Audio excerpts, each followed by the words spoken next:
Una linda definición de idea, que no es mía, sino de un colega, que es Mariano Sigman, es que una idea es como un filtro. Una idea es como anteojeras que te permiten ver una porción del mundo de determinada manera. Después puedes cambiar el filtro y verlo de otra manera. El asunto es cómo llevar esa idea, esa mirada particular del mundo, a algo que incida sobre las cosas, algo que cambie ese mundo, que llegue a algún tipo de aplicación o algo un poco más bajado a la tierra.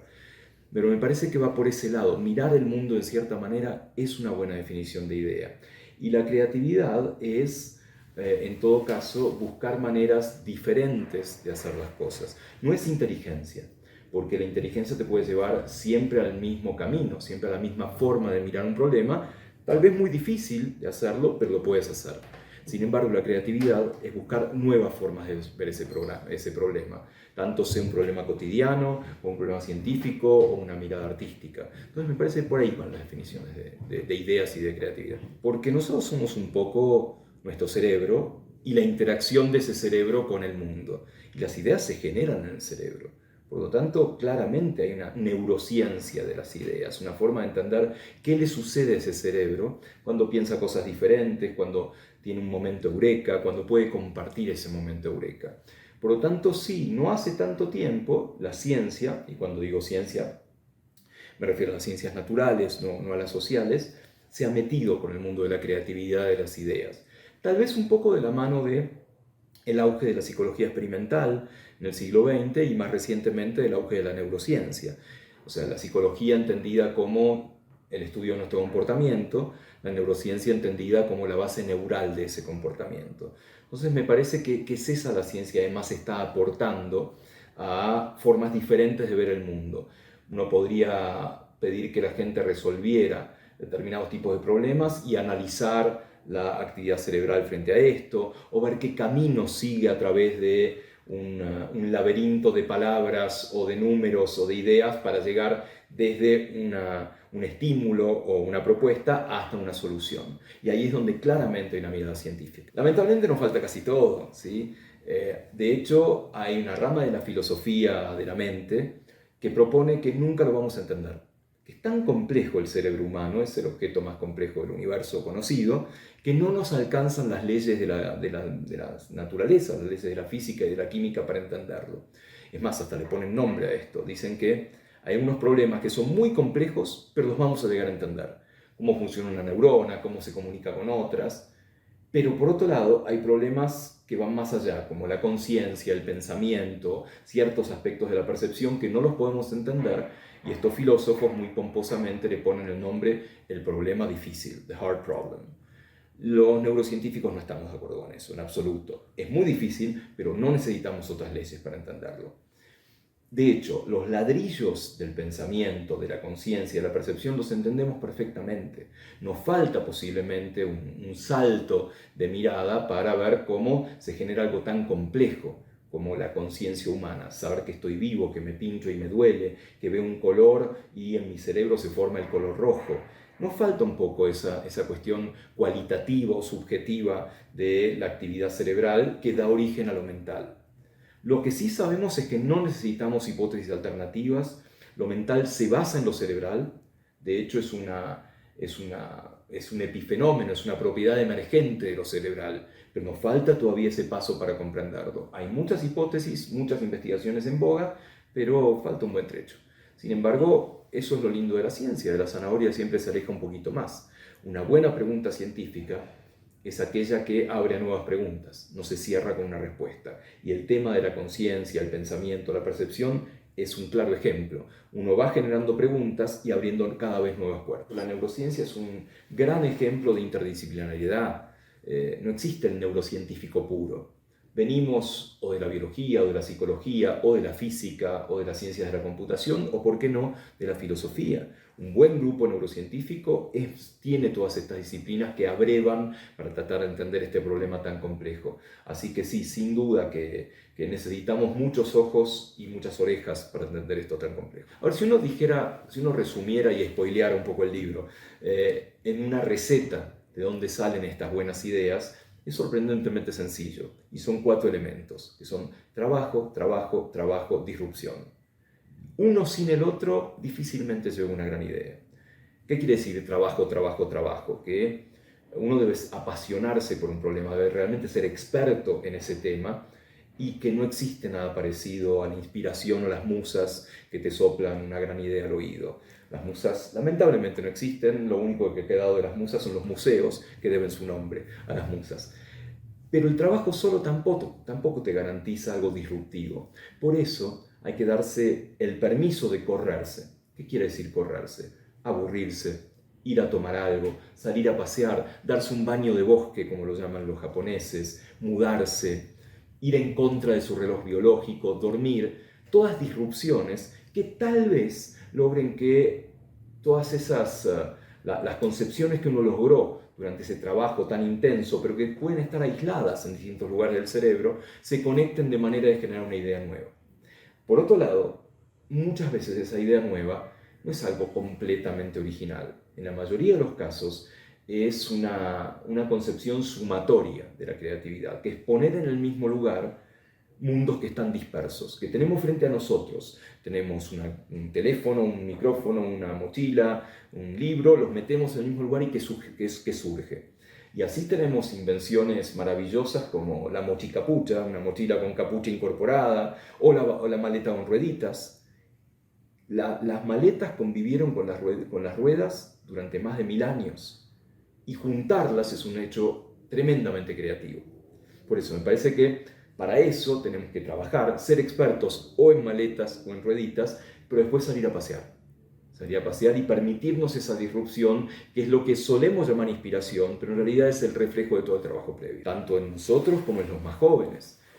Creo que nosotros tal vez seamos de las últimas generaciones que, no te digo que lo disfrutábamos, pero teníamos ese espacio de hacer nada, de jugar, de crear mundos imaginarios.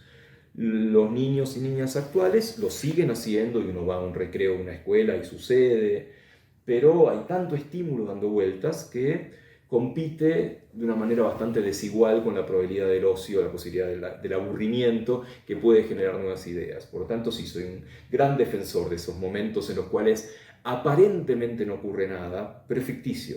El cerebro siempre está actuando y de hecho en ese vagabundeo mental que ocurre cuando estamos aburridos o saliendo a caminar sin rumbo fijo o en la ducha, tal vez estén cociendo ideas. Hay varias versiones al respecto, ¿sí? Hay versiones sobre si realmente existe el libre albedrío o no. La mayoría de las evidencias apuntan a que no existe, a que el libre albedrío es una ilusión muy persistente en la cual nos convencemos de que algo que llamamos yo, que no sabemos bien qué quiere decir, decide algo. Pero hay bastantes evidencias de que ese algo que decidimos viene cocinándose hasta segundos antes, que es una eternidad para el cerebro, antes de que nosotros seamos conscientes de que vamos a realizar determinada acción. Esto es muy común de ver con las intuiciones. Uno conoce a alguien y le cae bien o le cae mal, o un proceso, un servicio o algo, en la nada, y eso no puede ser, no es muy racional que sea así. En realidad lo que está ocurriendo es que muy rápidamente el cerebro conecta de manera inconsciente muchísima información y nos trae a la conciencia: esta persona te cae bien o te cae mal, o decidiste hacer esto o no decidiste hacerlo. Pero pensar que no tenemos libre albedrío, la verdad que da bastante tortícolis, ¿no? Da pensar en algo malo, pero no es algo malo. En realidad es esa ilusión por la cual nos convencemos de que nosotros decidimos. Y si queremos llamarlo libre albedrío, no hay ningún problema. La imaginación es fundamental, la imaginación al poder cerebral en este caso. Aunque es interesante que en humanos la misma palabra imaginación, la etimología, te refiere a imagen, a algo visual. Nosotros somos bichos eminentemente visuales y nos cuesta un poco más la imaginación, uso esa palabra porque no tenemos otra, de otros sentidos. Tal vez una expresión muy concreta sean los músicos, sí, que pueden llevar a imágenes auditivas, pero al resto nos cuesta mucho más. Esto se puede promover, y la verdad que toda acción que nos permita ir por carriles diferentes a los usuales claramente promueve la imaginación.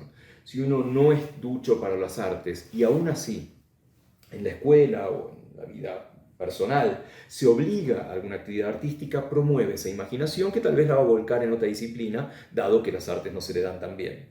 Por lo tanto, la escuela tiene esa función primordial de fomentar la imaginación, fomentar la creatividad, que no siempre se cumple. ¿Acaso el nivel más científico, más creativo de todos sea el kindergarten, ¿no? El jardín de infantes? Cuando la maestra se tira con los niños y las niñas al piso, literalmente, a entender el mundo, a ver qué está pasando, a modificar una cosa por vez, a percibir lo que ocurre, está haciendo ciencia, está siendo sumamente creativa. Hechos que suelen no ocurrir tan frecuentemente en la escuela primaria o en la secundaria. Por lo cual tenemos una ventana para explorar con respecto a educar distinto, ¿sí? Una mirada diferente que va a ser muy enriquecedora. La creatividad tiene algo de locura en el sentido de que tenemos que poner en suspenso la censura permanente que tiene el cerebro sobre nuestros pensamientos y nuestros actos. El lóbulo frontal, que está alrededor de la frente, es un poco el policía de las acciones cerebrales. Por lo tanto, muchas ideas que se estén cocinando en el cerebro nunca llegan a dar a luz porque las borramos de un plumazo, consciente o inconscientemente. Por lo tanto, hay situaciones en las cuales podemos favorecer que esas ideas salgan a la luz. Aquellas en las cuales estamos un poquitito menos conscientes o al menos en un estado diferente de conciencia. Por ejemplo, cuando estamos por dormir, nos podemos despertar. Es muy común que tengamos ideas extraordinarias en ese momento, porque estamos apenas conscientes, pero con menos censura. El problema es que esas ideas tan maravillosas que se nos ocurren suelen ser tremendamente efímeras y nos olvidamos de inmediato. Hay que tratar de ser muy metódicos con esas ideas, anotarlas, ver cómo recordarlas, porque muchas veces son muy buenas. Pero para eso hay que lograr disminuir la actividad de ese sensor que todos llevamos dentro. Claramente el tema se nos viene encima y solamente estamos viendo la punta del iceberg. La verdad, la inteligencia artificial nos acompaña hace muchos años. Ahora los modelos de grandes lenguajes, los LLM, son los que han irrumpido en la vida cotidiana, particularmente a partir de ChatGPT y algunos otros que no son solamente escritos, sino también orales, o de imágenes como DALL-E y así, otros tantos. Hay gente que está muy asustada. Yo hablo con amigos que son expertos en el tema y dicen que hay que tener mucho cuidado y muchísima regulación, pero todos coinciden en que tenemos más allá de una crisis, una enorme oportunidad, que también es parte de la etimología de crisis, en el sentido de utilizarlos como el más extraordinario complemento que haya inventado la humanidad para llevar su creatividad, su propia creatividad, a límites mucho más lejanos. Entonces, me parece que es muy bienvenido el uso de inteligencia artificial, pero hay que saber cómo usarla, hay que aprovecharla. Hay mucho miedo en educación, por ejemplo. Pero voy a pedir un ensayo a mis estudiantes y lo van a hacer con ChatGPT. No me parece grave. En todo caso, que lo hagan críticamente, que sepan qué pedirle, que después lo critiquen, que lo presenten y digan estoy de acuerdo o no estoy de acuerdo, que lo hagan de dos maneras diferentes y lo comparen. O sea, que aprovechemos esta posibilidad de descansar ciertas cuestiones más rutinarias y nosotros llevarlo hacia lugares creativos. A ver, si uno le pide a un ChatGPT que escriba una poesía al estilo de Sor Juana Inés de la Cruz, pero como si Sor Juana Inés de la Cruz viviera en el siglo XXI, lo va a hacer seguramente. ¿Quién es el autor? ¿Es ChatGPT o nosotros que le pusimos una serie de límites o de contornos para llegar a esa obra? Es una discusión que me parece extraordinaria, que asusta un poco porque estoy de acuerdo en que hay que regularla, porque si no es tan repentino lo que está sucediendo y tan exponencial que corre en peligro muchos trabajos, corre en peligro una forma de ver el mundo, que tenemos que regularlo y ponernos de acuerdo. Algo que me parece fascinante es que hace no muchos años la profesión del futuro era la computación, era aprender a programar. Un joven, una joven que no aprendía a programar no tenía futuro en ciencia. Y hoy la verdad es que lo que hay que saber es cómo pedirle y darle instrucciones precisas a uno de estos modelos para que programe por nosotros, con lo cual es un cambio de paradigma enorme. A veces le pido que me revise un texto o que me ayude para algún párrafo particularmente árido de un paper, de un artículo científico, pero no mucho más que eso. Por ahora, en mi caso, sigue siendo un divertimento bastante elevado, pero un divertimento al fin. Sé que hay gente que descansa muchísimo más sus modelos científicos en inteligencia artificial. Veremos. Estamos hablando de algo que irrumpió hace un año, no lo olvidemos. ChatGPT 3 es de hace un año. ChatGPT 4 es de este año. Con lo cual, nada, veremos un poco a dónde nos lleva.